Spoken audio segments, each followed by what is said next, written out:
Previously on Spirit Science. Recently, thousands of clay tablets were pulled out of a lost city thousands of years old. They described a new version of our history that is putting the pieces back into place. The continent of Atlantis was a thriving home for the human race, but we had visitors, one of which changed our evolutionary path forever.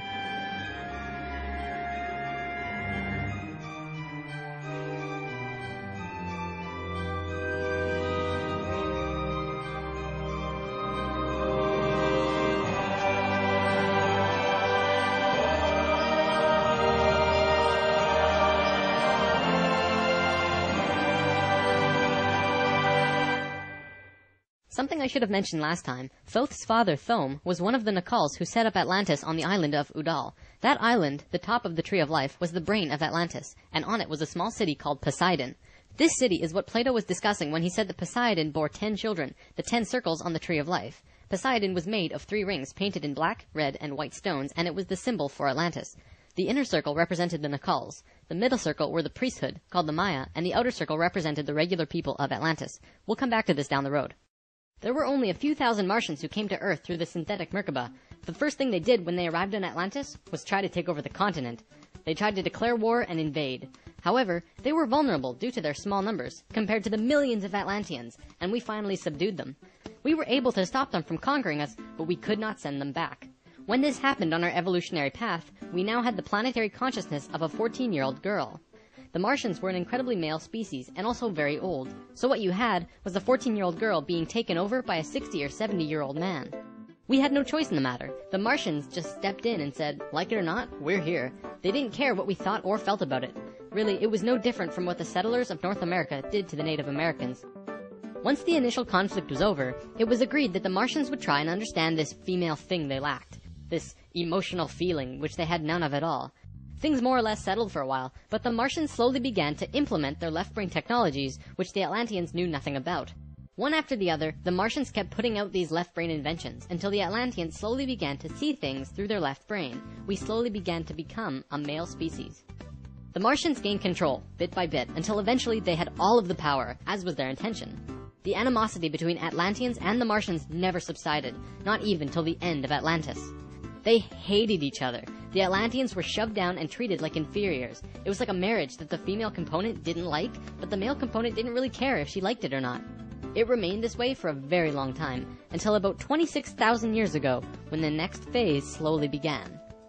Before we continue, we have to talk about polar shifts. See, in the 1930s, Edgar Cayce was channeling information for a geologist when he stopped and he said, "There's something you should know. In the near future, the Earth's poles are going to shift."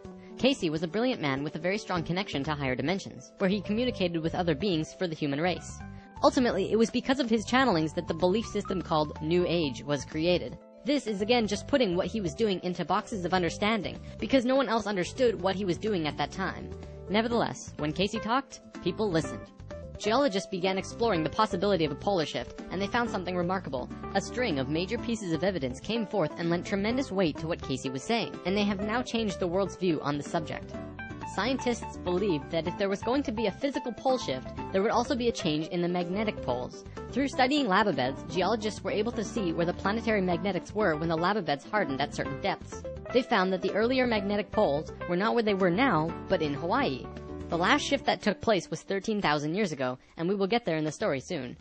They did another test and found that it had shifted again 26,000 years ago as well. Scientists also learned that polar shifts happen very quickly.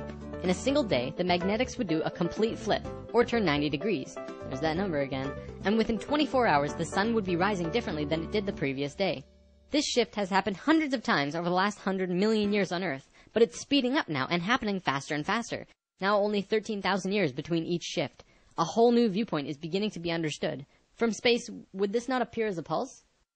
Now, there's a lot more to talk about with polar shifts, but I'm going to give you the basics and provide sources if you want to learn more.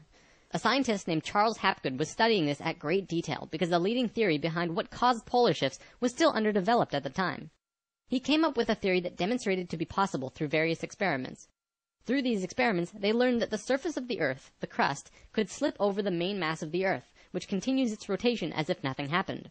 The crust would rotate and spin out of control until eventually it settles again in a new location aligned with the new magnetics. During this time, there are massive earthquakes and tsunamis and devastations that rock the world. Doesn't that sound a bit like the destruction described in the Book of Revelations? Now, I don't want to freak anyone out. Besides Edgar Cayce's account, many other ancient prophecies, including Nostradamus and Mayan prophecies, have talked about polar shifts in one way or another. And modern science is becoming increasingly aware that there is going to be a polar shift in our near future, which is lining up with our consciousness shift, though they don't take that aspect into account.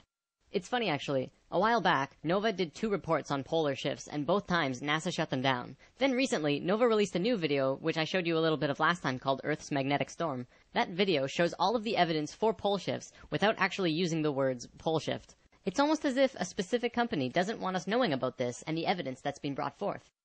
Polar shifts are directly related to the magnetics of the planet as well. Planetary magnetics are supposed to look like this, but the reality is much different. Our magnetics have been weakening over the last 500 years or so, and today, they look a little more like this. It was the magnetics becoming more and more warped that's causing many of the problems we've seen in the last 20 years. Birds follow the magnetics of the planet to migrate, and they've been ending up in places they shouldn't be.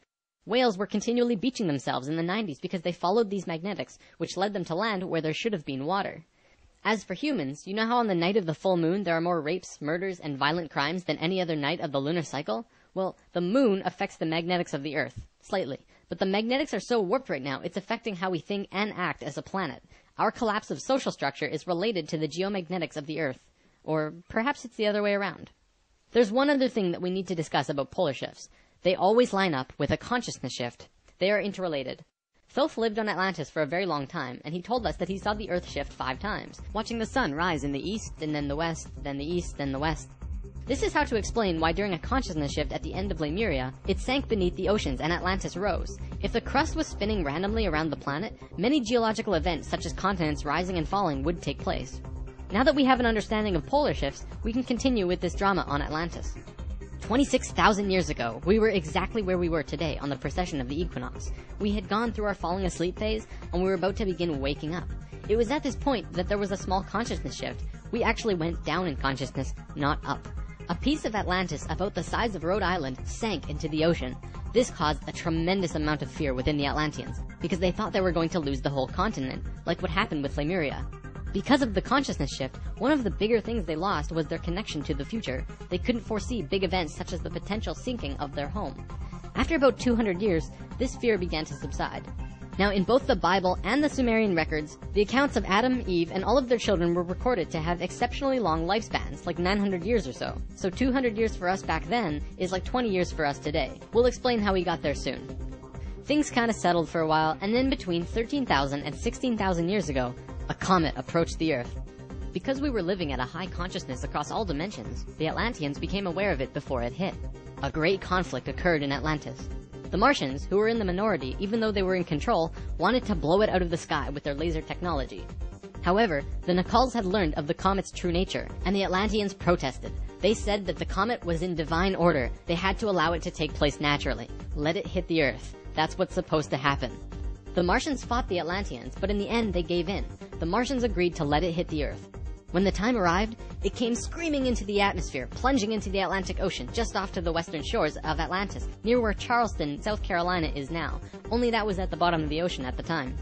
The remnants of the comet are now scattered across 4 states, and science has definitely determined that it hit at least 12,000 years ago, if not more. They're still finding pieces today. Although the main portion struck near Charleston, a few fragments actually hit the main body of Atlantis, crashing into an area right where the Martians were living, killing a huge portion of their population. They were pissed. They said, "It's all over, we're divorcing you, and we're gonna do whatever we want. You can do what you want, but we will never listen to you again." We know this whole bit. We've seen it in divorced families throughout the world. And the children? Well, look at our modern world today. We are the children. You can guess what the Martians did next. Their primary interface with the reality was control, and when their anger rose to meet their desire for control, they decided to take over the Earth. They began to once again create a complex like the one they built on Mars long ago to try and create another synthetic Merkaba. If they had succeeded, they would have gained control over everything on the planet. The only thing was, around 50,000 Earth years had passed since they had built a Merkaba, and they didn't quite remember how to do it. But they thought they did. The Martians built the buildings in Atlantis. They set up the whole experiment, threw the switch, and lost control.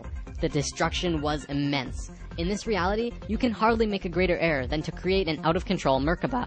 The experiment began to rip open the dimensional levels. Not the higher ones, but the lower ones. To give an analogy, if you took a knife and slit open your stomach, the stomach acids would seep into other parts of the body that it's not supposed to be in. That's like ripping open the dimensions. The Martians almost destroyed the Earth. The environmental disaster we are experiencing today is nothing in comparison, though today's disasters are a direct result of these events. Because of this tear in the dimensional levels, a huge number of lower dimensional spirits and beings were thrown out of their comfort zone and into these higher levels. They were forced into a world that they did not know or understand. To survive, they needed bodies, and began automatically entering into the bodies of people. For every human body, there were hundreds of lower dimensional spirits inhabiting them. These beings were Earthlings, like us, but very different, not coming from this dimension. It was a catastrophe, probably the biggest the Earth has ever seen.